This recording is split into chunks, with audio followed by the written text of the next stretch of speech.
संयुक्त संघर्ष समिति के आह्वान पर रामनगर के ग्राम कानिया रामलीला ग्राउंड में राज्य स्तरीय सम्मेलन का आयोजन किया गया है, जिसमें प्रदेश के अलग अलग हिस्से से आए कई लोगों ने भाग लिया है।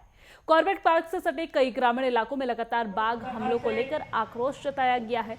सम्मेलन में कहा गया है कि सरकार और वन विभाग के सामने इंसान की मौत की कोई कीमत नहीं है। केवल सरकार और अधिकारी बाघों का संरक्षण करने की बात कर रहे हैं, जिसका पुरजोर विरोध किया जाएगा।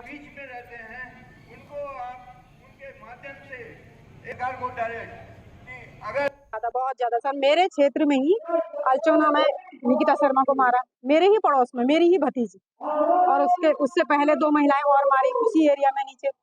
एक कसाला में मारी गई, मलवताल में, और एक पिंडो में मारी गई।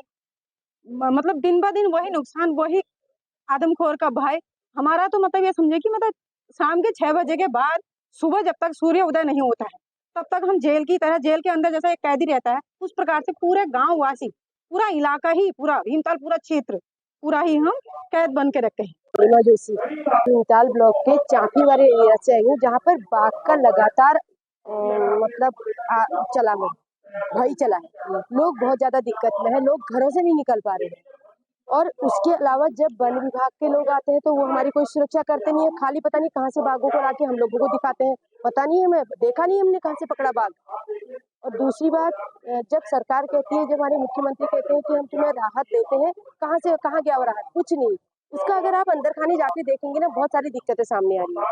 तीसरा, हमारे जानवरों के लिए जो चारा दिया गया, उसका पैसा हमारे दूध का, जो डेयरी में दूध लगाते थे, उससे काटा गया। उस समय हमारे घरों में 3-3, 4-4 गज्जे उसके भूसे के डाले गए और उसका पैसा तक हमारी दूध से काटा गया। बताइए हमें कहाँ पर सुरक्षा दी जा रही है? मांग ये है कि हमारी बहनों की सुरक्षा के लिए क्या सरकार करेगी। वो यहाँ पर उत्तराखंड के कोने कोने से लोग पहुंचे हैं और पूरे उत्तराखंड में बाघों का, तेंदुओं का, हाथियों का, भालू का आतंक चरम पर है। और अभी 1 हफ्ते के अंदर ही जो है कई सारी घटनाएं इस पूरे उत्तराखंड के अंदर हो गई हैं और जगह जगह कर्फ्यू भी लगाया गया है। तो यहाँ पर सारे लोग यहाँ पर चिंतन कर रहे हैं कि भाई कैसे हम अपनी सुरक्षा करें, क्योंकि ना तो वन विभाग के अधिकारी, ना सरकार जनता से ना संवाद कायम कर रही है, बल्कि वो तो हैदराबाद के अंदर जलसे आयोजित करके बाघ को बढ़ने की खुशियां मना रही है। तो हमारा ये कहना है कि उत्तराखंड में 560 बाघ हैं, 3000 से ज्यादा तेंदुए हैं, इनको यहाँ से हटाया जाए। और साउथ अफ्रीका में जो है बैलेंस हंटिंग की जाती है, लोगों को परमिट दे करके उनको मारने की जो अनुमति दी जाती है।